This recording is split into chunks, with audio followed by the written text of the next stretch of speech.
Česká školní inspekce představuje výroční zprávu o kvalitě a efektivitě vzdělávání a vzdělávací soustavy v České republice, kterou jí ukládá zákon a která obsahuje hodnocení podmínek průběhu a výsledků vzdělávání v mateřských, základních, středních školách, vyšších odborných školách, základních uměleckých školách, v zájmovém vzdělávání, v institucionální výchově, ale také obsahuje informace o naší inspekční činnosti v systému evropských škol a také zapojení České republiky prostřednictvím zástupců České školní inspekce v mezinárodních organizacích, které se zabývají hodnocením vzdělávání. V dnešní prezentaci bychom vám chtěli představit vybrané faktory, které ovlivňují vzdělávání žáků na všech úrovních vzdělávání, ve všech druzích a typech škol, kterým jsme se v výroční zprávě za uplynulý školní rok věnovali. Zásadní vliv, který působí na vzdělávání našich žáků a který má dopad na jejich vzdělávací výsledky, je jejich rodinné prostředí.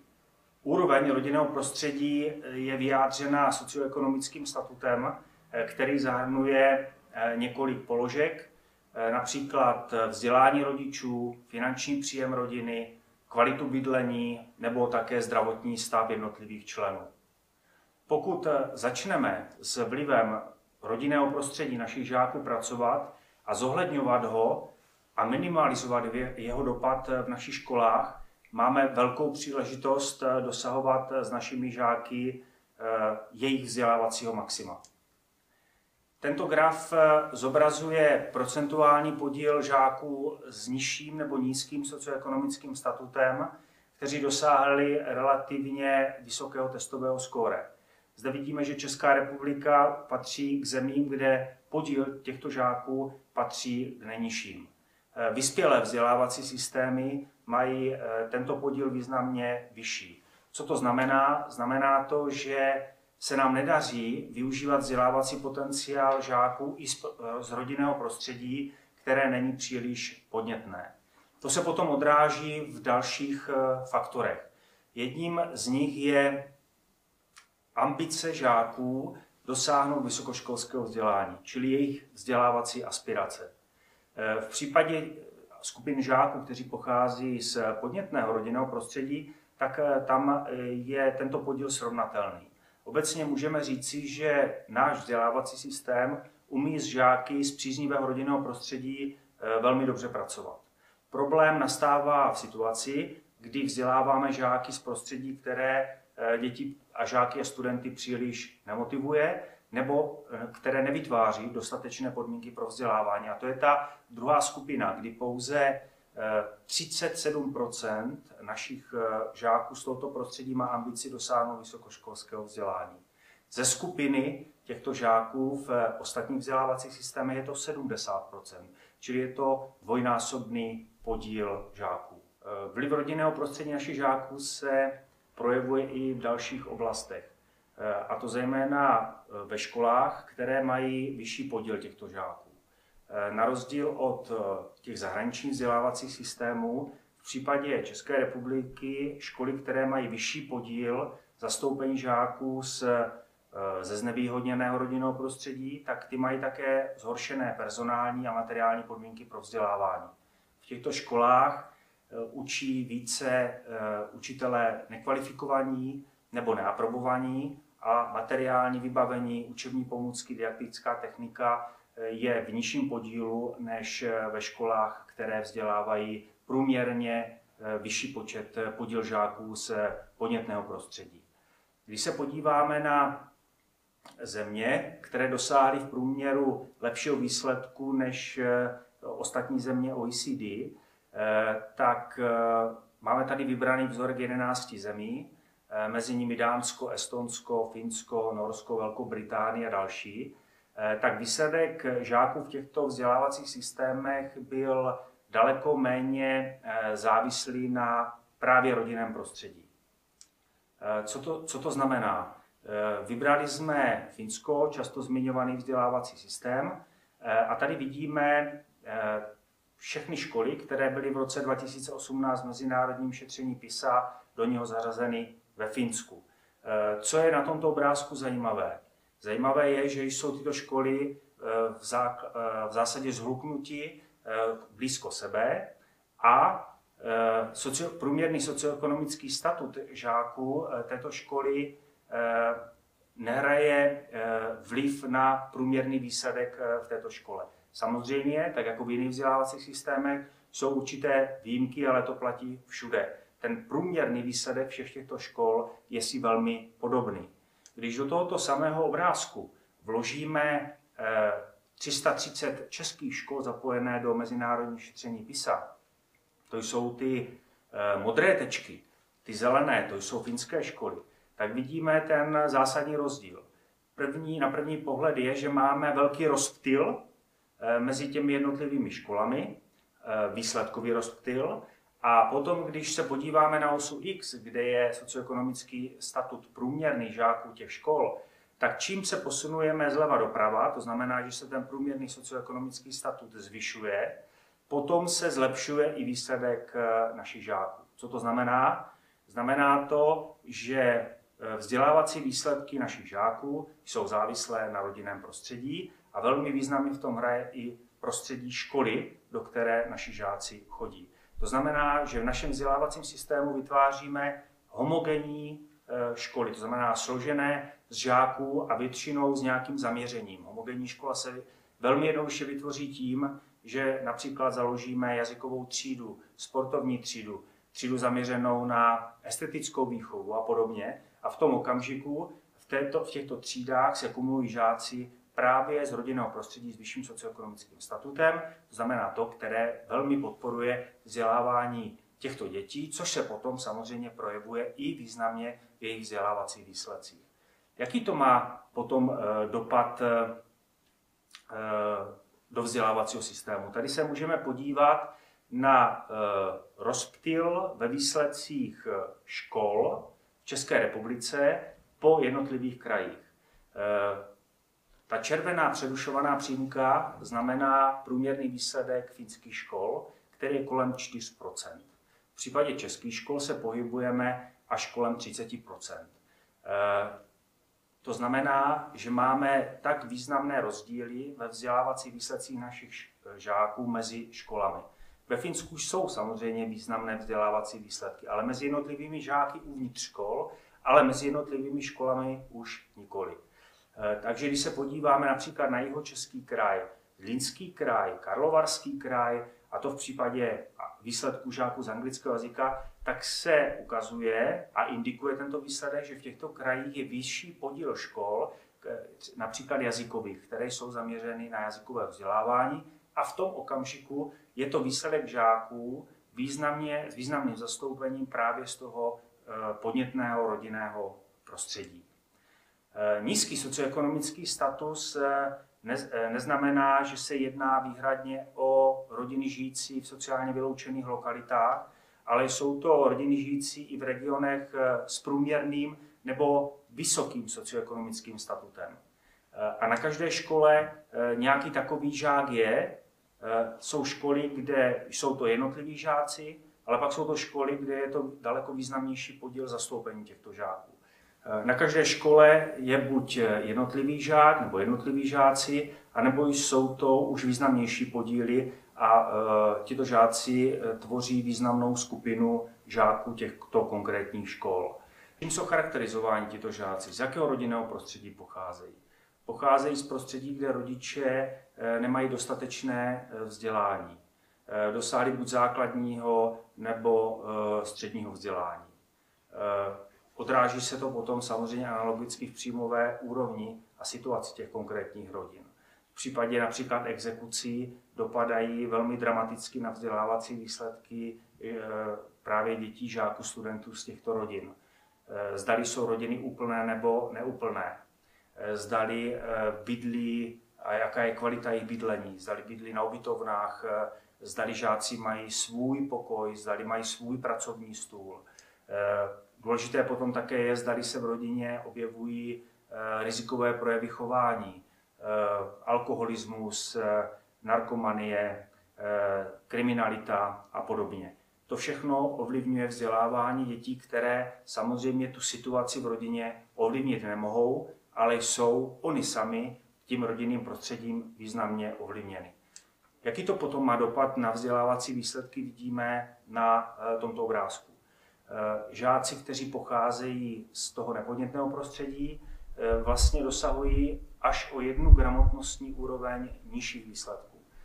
Nehovoříme o jejich vzdělávacím potenciálu, hovoříme pouze o vlivu rodinného prostředí. A ten deficit potom té dosažené gramotnostní úrovně se významně projevuje potom v jejich další vzdělávání, v tom, jak jsou schopni získávat znalosti daleko komplexnější, jaká je trajektorie jejich vzdělávání a potom samozřejmě budoucí kvalita jejich života. My jsme se zaměřili také na rozdíly nejen na úrovni jednotlivých žáků, ale také jednotlivých regionů a v uplynulém školním roce jsme zveřejnili krajské zprávy, které se právě věnují vlivům a faktorům, které vzdělávání žáků významně ovlivňují. A zde můžeme vidět rozdělení jednotlivých krajů a regionů podle právě průměrného socioekonomického statutu obyvatel.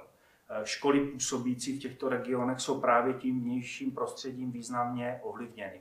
Takže kraje, které jsou strukturálně postižené, jako Karlovarský, Ústecký, Liberecký nebo Moravskoslezský kraj, mají významný podíl zastoupený právě obyvateli s nižším vzděláním, s nižší příjmovou úrovní, s horší kvalitou bydlení a i hned se nám to potom projevuje v těch dalších faktorech, které mají dopad na vzdělávání. Naopak nejvyšší socioekonomický statut je v Praze. Když se ale podíváme na rozložení výsledků, které vycházejí z našich národních zjišťování, konkrétně z matematiky, českého a anglického jazyka, a podíváme se do těch jednotlivých regionů, tak vidíme, že žádný z nich není homogenní, přestože jsme je rozdělili do 3 skupin. V každém z krajů, a to i s tím vysokým socioekonomickým statutem obyvatel, jsou regiony, kde žáci dosahují slabých výsledků. Jsme teď na úrovni obcí s rozšířenou působností. To znamená, že jsou tam regiony, které jsou nějakým způsobem odlišné od toho průměru toho celého kraje. A to jsou důležitá zjištění zejména proto, aby v případě budoucích intervencí a směrem ke školám, k podpoře personální, finanční a s tím dopadem i materiální, abychom je mohli podporovat, aby se jim dařilo daleko lépe eliminovat ty vnější vlivy, právě které ta škola ovlivnit nemůže, tak abychom je mohli konkrétně cílit. Je to důležitá informace pro kraje, které nejenže jsou zřizovatelé středních škol, ale mají významnou kompetenci při tvorbě dlouhodobých záměrů rozvoje vzdělávání ve svých krajích a ty se dotýkají i předškolního, základního, středního samozřejmě, ale i vyššího odborného vzdělávání a dalších druhů škol. A pokud chceme zlepšovat kvalitu vzdělávání v jednotlivých krajích, chceme minimalizovat ty vlivy nepříznivé toho rodinného prostředí, toho vnějšího prostředí, tak musíme počítat se všemi stupni vzdělání. Není možné se zaměřit pouze na jedno. To se nám totiž potom ukazuje právě v tomto grafu, v těchto výsledcích. A tady vidíme, že žák 9. třídy v Karlovarském kraji je na úrovni žáka 7. třídy základní školy v Praze. To je vzdálenost 2 školních let. Takto významný vzdělávací rozdíl nenajdeme v jiném vzdělávacím systému v Evropě. A to je ten handicap, se kterým se musíme vyrovnat a proč vlastně o něm tak významně informujeme právě prostřednictvím naší výroční zprávy. Abychom rozdíly mezi jednotlivými regiony, abychom rozdíly mezi jednotlivými školami minimalizovali, aby žáci měli dostatečně kvalitní vzdělání v té škole své nejbližší, spádové, a nemuseli jsme kvalitní školu hledat. Faktory, které působí na vzdělávání a na vzdělávací výsledky žáků, samozřejmě působí v různých krajích různě. Pojďme se teď podívat na příklad některých krajů, ve kterých se daří všemožné negativní faktory eliminovat lépe než v některých krajích jiných. Příkladem může být Zlínský kraj. Když se podíváme například na kvalifikovanost učitelů, kteří vzdělávají žáky ve Zlínském kraji, tak v tom celostátním srovnání je na tom Zlínský kraj nejlépe, protože vykazuje nejmenší podíl výuky, která je vedena neaprobovaně. A jakkoliv to číslo je logicky stále nemalé, tak je ta situace mnohem lepší, než je k tomu kdekoliv jinde. A ten faktor aprobovanosti, kvalifikovanosti výuky je faktorem, který má na to, jakých výsledků žáci ve vzdělávání dosahují, velmi významný vliv.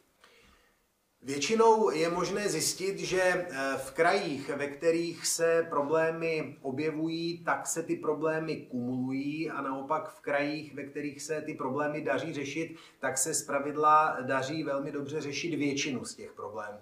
V případě Zlínského kraje, který teď komentuji, se můžeme podívat i na to, jak jsou spokojeni s kvalitou vzdělávání, s fungováním škol rodiče žáků, kteří působí v tomto regionu. Z tohoto grafu je patrné, že ta spokojenost je skutečně vysoká. Vedle Zlínského kraje je možné zmínit ještě třeba kraj Jihočeský, kde také rodiče žáků vykázali značnou spokojenost, byť samozřejmě ta míra spokojenosti rodičů se liší.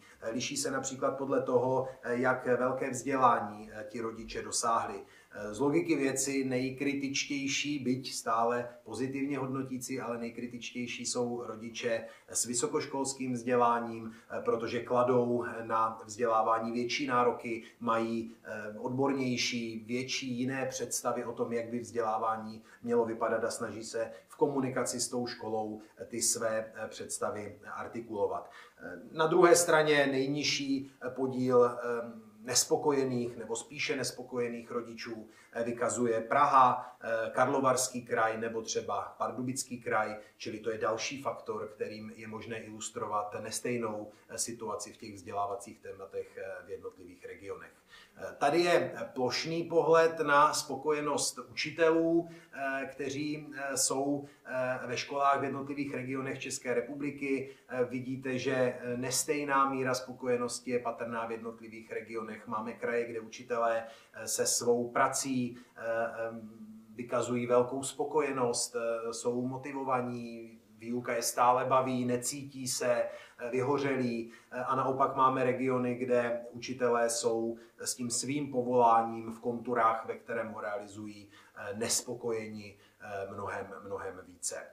Když se vrátím ještě jednou ke Zlínskému kraji, a je možné k němu přidat i další kraje, jako třeba Jihomoravský kraj, tak je patrné, že i další faktory, které ovlivňují vzdělávání a vzdělávací výsledky žáků, jako je například šikana nebo další projevy rizikového chování, tak ve Zlínském regionu působí slaběji.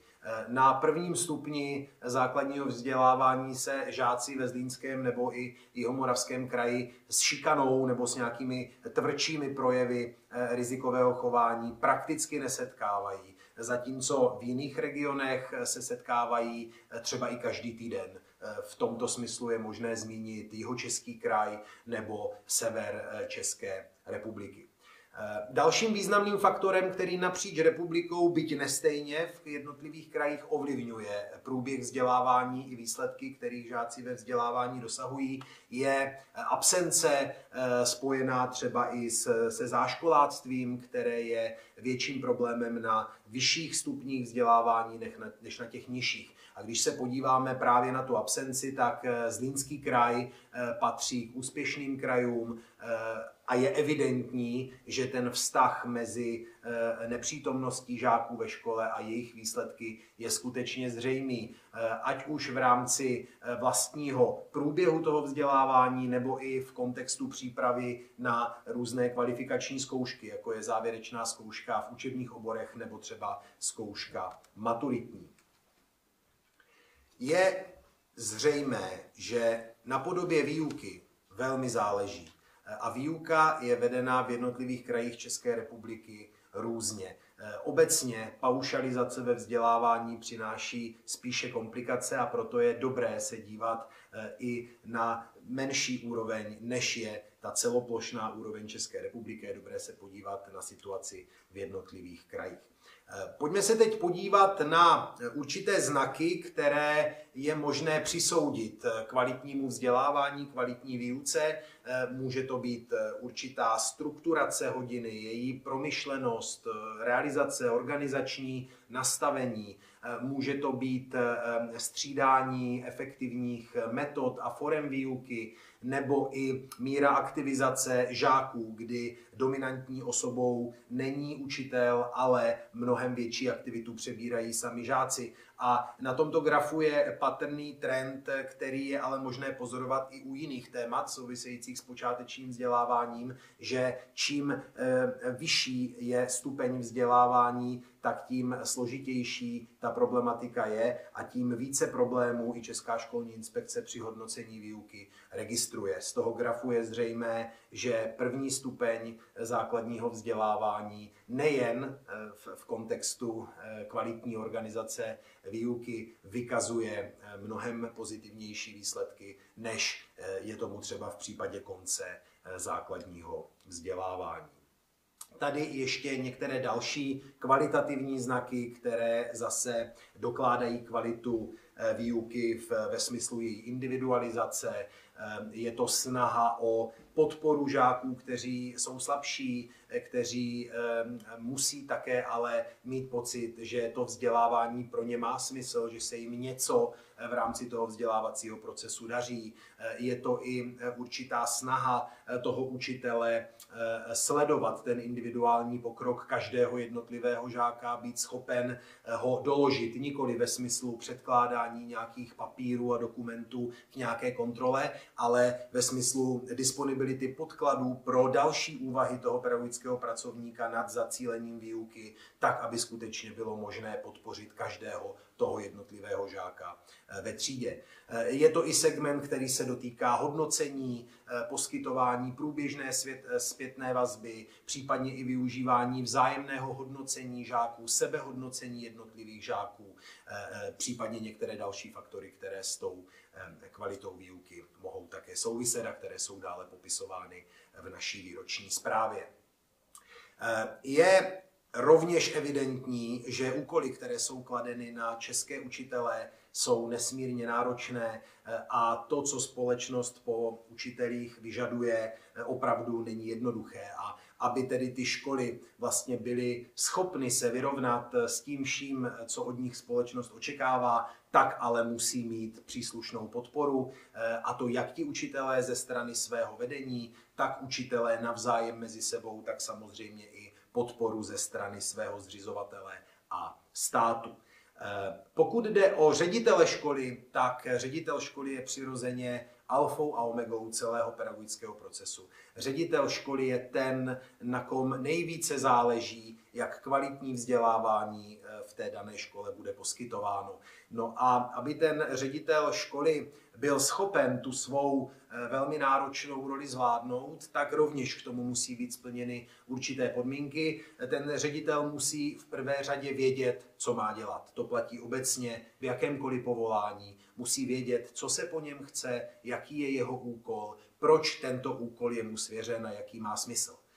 Pokud ten ředitel tohleto ví, tak ještě není konec, protože je potřeba, aby věděl také to, jak ten cíl naplnit. To znamená, ředitel školy musí disponovat adekvátními dovednostmi, znalostmi k tomu, aby mohl tento svůj úkol, tuto svoji misi naplnit. Čili musí umět realizovat to, co realizovat má. A v neposlední řadě musí sám být přesvědčen o tom, že to všechno dává smysl. Že to není práce pro práci, že to není práce pro někoho, kdo ji vyžaduje, ale že je to smysluplná činnost, které je potřeba věřit, protože směřuje k tomu, kvůli čemu všichni učitelé jsou učiteli, a to je vzdělávání dětí, žáků a studentů.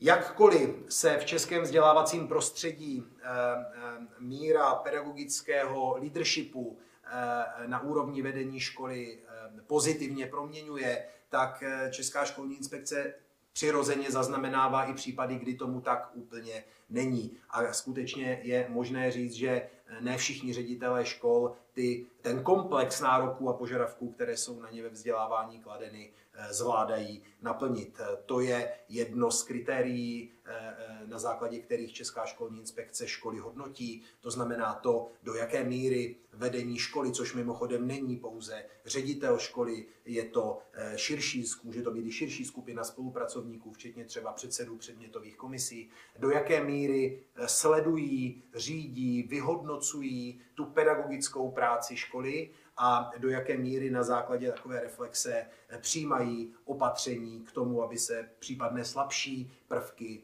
vylepšily a aby došlo k excelenci v tom vzdělávacím procesu tam, kde k takové excelenci dojít má.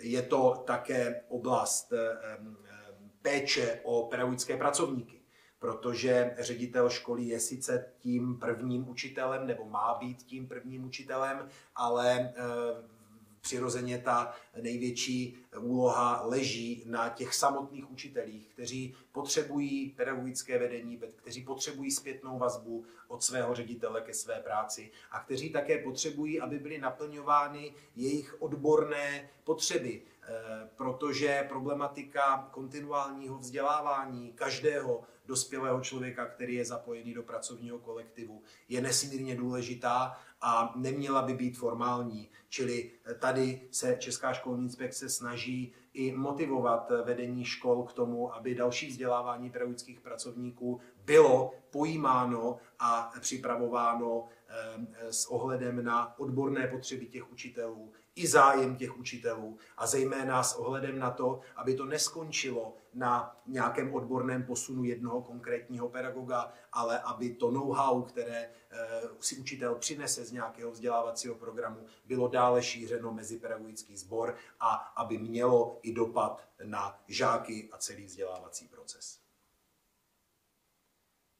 Česká školní inspekce se v uplynulém školním roce zaměřila na vyhledávání, sledování a hodnocení škol, které pracují právě s žáky z různě znevýhodněného rodinného prostředí a kterým se práce s těmito žáky daří a zohledňuje se potom také v jejich vzdělávacích výsledcích. My jsme sledovali jednak výuku, jak probíhá výuka, jak učitelé přistupují k těmto žákům, sledovali jsme organizaci výuky s těmito žáky a ukázalo se několik společných atributů. Jedním z nich je, že učitelé při práci s těmito žáky mají jasnou strukturu své hodiny, učivo rozdělují do menších celků, soustředí se na bezprostřední zpětnou vazbu, a to proto, aby mohli velmi rychle a adekvátně reagovat na různý přístup k těmto žákům. Jinými slovy, aby mohli efektivně diferencovat výuku. Ve školách využívají dělených hodin. Dělené hodiny mají právě velmi pozitivní dopad při práci s žáky ze znevýhodněného prostředí. Nejen, že se jedná o menší skupiny, o bližší kontakt s těmito žáky, ale učitelům právě velmi pomáhá možnost získávat podněty od žáků, poskytovat jim průběžnou zpětnou vazbu, diferencovat výuku, uplatňovat různé pedagogické přístupy, které u žáků vícepočetných tříd je daleko obtížnější. Pokud není možné dělit vyučovací hodiny například z organizačních důvodů, školy přistupují k tandemové výuce, ale přistupují i přesto, že podmínky mají, protože vnímají, že dva učitelé ve třídě, kteří si velmi dobře tu hodinu organizují, mají dobře naplánovanou, tak velmi pozitivně právě působí na průběh vzdělávání žáků, ale pak zejména na vzdělávací výsledky. To je hlavní motivace, proč ve školách se tímto přístupem zabývají, protože vidí významný vzdělávací posun svých žáků. Školy také přemýšlejí o tom, jakou koncepci tomu svému školnímu vzdělávacímu programu dají, jak budou využívat disponibilní hodiny a zejména na co. A právě ve školách, které pracují s významně početnějším podílem těchto žáků, tak je zaměřují tyto disponibilní hodiny na rozvoj například gramotnosti svých žáků. To znamená, soustředí se a v těch hodinách zdůrazňují práci se znalostmi v různých situacích, mezipředmětově je uplatňují. Jinými slovy, snaží se, aby žáci znalosti, které získali, uměli s nimi pracovat, aby je uměli uplatňovat, protože potom jsou schopni získávat znalosti komplexnější a i ta jejich akcelerace vzdělávání je daleko intenzivnější. A proč to všechno dělají? Dělají to zejména a hlavně proto, aby využili maximální potenciál svých žáků. Nikoli, aby snižovali nároky, ale aby je maximalizovali. To je potom předpoklad na úrovni žáka, že bude se moci úspěšně dál vzdělávat a že také najde adekvátní a jemu odpovídající i jeho zájmem doprovázené profesní uplatnění. Ve školách se také snaží podporovat efektivně výuku. Co se osvědčilo v těchto školách, bylo, že na prvních stupních měli asistenta pedagoga v každé třídě. To samozřejmě není systémová podpora, není tedy dostupná všem školám, ale právě s pozitivním přístupem zřizovatelů těchto škol se podařilo zajistit právě tuto personální podporu. A znovu opakuji, pokud hovoříme o žácích s vyšším podílem právě z toho nepodnětného prostředí, nehovoříme vůbec o školách ze sociálně vyloučených lokalit, nehovoříme ani o školách, které mají nějaké významnější žáky pocházející z nějakého etnika. Jsou to běžní žáci, ale z různého rodinného prostředí různým způsobem zatížené. Tomu také odpovídá práce s těmito žáky. Učitelé vědí, že ty rodinné podmínky a to zázemí není úplně odpovídající a adekvátní. Proto se také soustředí na podporu. Podpora může být například formou doučování. Ale nejen toho, že dohání něco, co ten žák zanedbal, ale také probírají s ním to, co bude součástí výuky v následujících hodinách. Aby ten žák také zažil nějaký úspěch, aby byl součástí té třídy. Jsou to další vlastně faktory, jako vzdělávací prostředí, podpora příznivého prostředí, které pomáhá zejména této skupině žáků se vzdělávat dál. Důležité je propojovat to formální, to školní vzdělávání se zájmovým. Udržet tyto žáky co nejdéle ve škole, aby obsah toho zájmového vzdělávání měl smysl a navazovali na to školní. Neznamená, že by ve školních družinách bylo cílené doučování, ale aktivity, které se tam realizují, mohou být se vzdělávacím obsahem propojeny a měly by být. Tak toto prostě dělají ve vyspělých vzdělávacích systémech.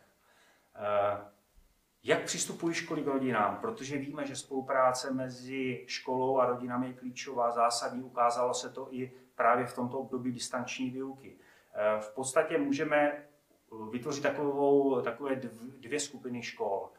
První je s tím direktivním přístupem a druhá je s empatickým. Tady vidíme charakteristiky těch dvou přístupů a řada škol samozřejmě se pohybuje někde mezi. V této chvíli z našich hodnocení ze škol vyplývá, že spíše se ta větší, početnější skupina škol spíše kloní k tomu direktivnímu přístupu, který má nějakou svoji tradici, logiku, ale příliš nereflektuje zase ty specifické podmínky v těch rodinách. A znova distanční vzdělávání ukázalo, jak jsou ty podmínky proměnlivé, jak zásadní dopad na vzdělávání mají. A školy vlastně si dobře uvědomily, že je musí zohledňovat, že smysl má je zohledňovat, protože pak se to pozitivně projevuje ve vzdělávání jejich žáků. Důležitá je podpora těchto skupin. Pokud chceme, aby byli tito žáci nedílnou a plnohodnotnou součástí vzdělávání, musíme je do těch aktivit zapojovat. A my dobře víme, že řada právě z těchto žáků se neúčastní exkurzí, lyžařských, sportovních kurzů, kroužků, protože ty jsou spojeny všechny s finančními náklady, které rodiny nejsou schopni zajistit.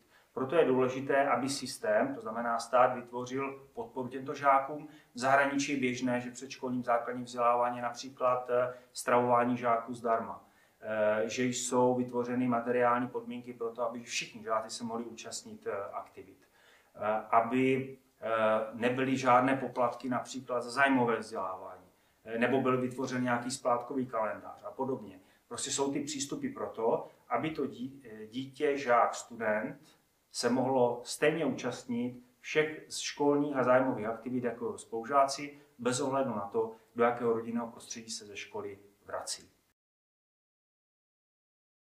to podstatné z dnešní prezentace výroční zprávy na závěr. Vzdělávání, výdaje do vzdělávání jsou investicí, nejsou výdajem státního rozpočtu. Investice do vzdělávání a výdaje do vzdělávání mají nejvyšší míru návratnosti. Žádné investice do infrastruktur nepřináší takový individuální a celospolečenský přínos jako právě vzdělávání. Proto je velmi důležité, abychom stále se soustředili na podporu kvality a zvyšování kvality vzdělávání, která se právě projevuje ve vzdělávacích výsledcích. Co myslíme tou kvalitou v této chvíli? Myslíme, že ta kvalita je dostupná všem, že není podmíněna tím, kde se každé naše dítě narodilo, což ovlivnit nemohlo, ale my můžeme ovlivnit jeho vzdělávání. Tak jako v jiných vzdělávacích systémech se potýkají se stejnými problémy jako my, také mají rodiče, také s nimi probíhá nebo neprobíhá komunikace a spolupráce, ale tam se tímto problémy, těmito vlivy zabývají, snaží se zohledňovat a příliš nespoléhat na to rodinné prostředí. Samozřejmě to neznamená, že se nesnažíme o spolupráci, o komunikaci, ale v řadě případů to rodinné prostředí ani nemůže a ani neumí vlastně vytvářet ty optimální podmínky. Pak je samozřejmě skupina rodičů, kteří nechtějí. Ale my hovoříme o všech dětech, o všech žácích, které ve vzdělávacím systému od předškolního až do středního a vyššího odborného vzdělávání máme, se kterými pracujeme a chceme, aby byli úspěšní. Pokud vedeme investici do vzdělávání jako investici, tak od ní očekáváme nějaký výsledek. Zde vidíme možnosti, které nabídla studie, kterou prezentoval Pronadační fond České spořitelny, společnosti PAG Research a think tank IDEA, kde modelovali možné vzdělávací výsledky žáků přibližně ve 4 scénářích. Od současného stavu až poté, kdy výsledky našich žáků se přiblíží například žákům z Nizozemska, Polska nebo Finska. Jaké zlepšení jejich gramotností, matematické, čtenářské, přírodovědné, by vlastně mělo ekonomické dopady a přínosy? Ty můžeme vidět zde. Když se budeme dívat na ten nejmírnější, nejméně ambiciózní scénář, tak v těch budoucích obdobích ten přínos se pohybuje v řádech desítek miliard.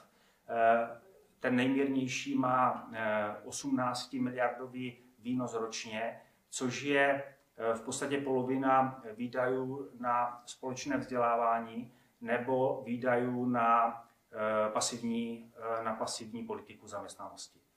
Ty ambiciózní už se pohybují ve stovkách miliard.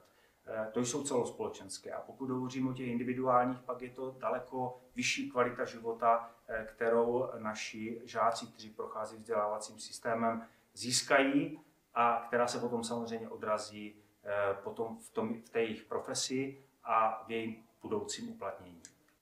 Všechny tyto změny souvisejí s proměnou vzdělávání. My bychom se měli při každé takové snaze měnit vzdělávání v České republice inspirovat tím, co už zde proběhlo a s jakým výsledkem.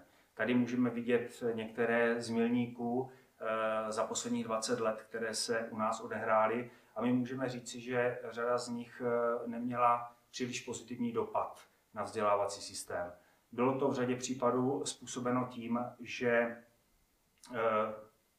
ty změny proběhly v nesprávný čas. Každá taková změna musí být dobře připravená a musí vzdělávací systém být připravený akceptovat. To se například při zavádění dvouúrovňového kurikula v roce 2005 příliš nepodařilo, přestože to byl velmi nadčasový manévr, ke kterému přistupovaly i ostatní vzdělávací systémy a řada z nich v té době ve vzdělávací výsledcích svých žáků zaostávala za námi a v současnosti je před námi. Právě protože tato změna, tato příležitost vytvářet si své školní vzdělávací programy, které odpovídají podmínkám těch jednotlivých škol, jsou velkou příležitostí pro to, jak efektivně vzdělávat své žáky.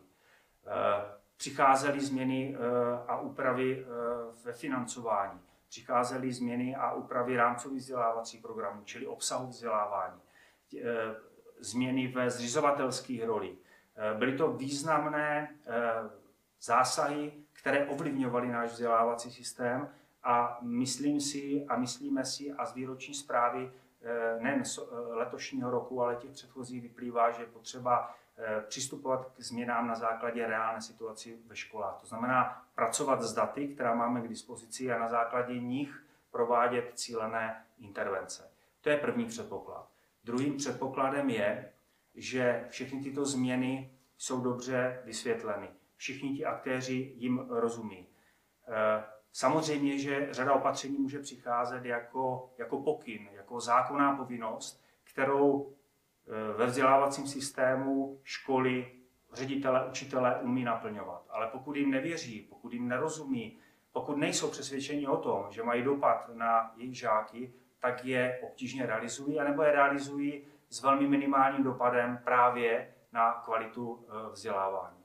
Proto je důležité, abychom komunikovali ty záměry, ukazovali jejich přínosy, aby si je každý mohl vyzkoušet v postupných krocích.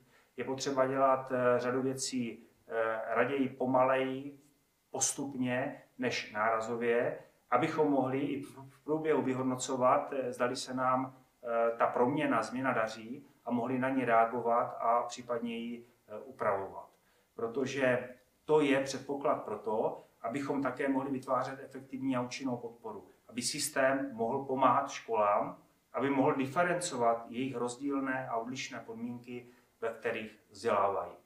To bylo významnou součástí výroční zprávy České školní inspekce za uplynulý školní rok a z ní vyplývají právě doporučení, která jsou formulována jak na úroveň škol, na úrovni zřizovatelů, tak i vzdělávacího systému a které právě směřují ke zvyšování kvality a efektivity vzdělávacího systému v České republice.